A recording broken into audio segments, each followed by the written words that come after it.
Manipur government has handed over the investigation of Saiton Nganukon serial bomb blast case to the National Investigation Agency, NIA.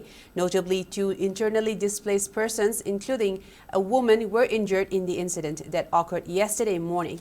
According to the information gathered from the official Facebook page of Manipur Police, the case has been forwarded to NIA for further investigation.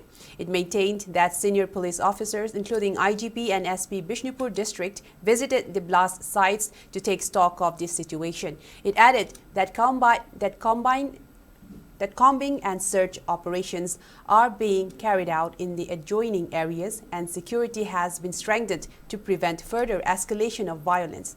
Meanwhile, ex-Chief Minister N. Biren has strongly condemned the incident, stating that targeting civilian homes, even in areas under security cover, is a cowardly act and a grave threat to public safety. In a post on his X handle, he stated that there must be zero tolerance for attacks on civilians and the perpetrators must be identified and dealt with firmly.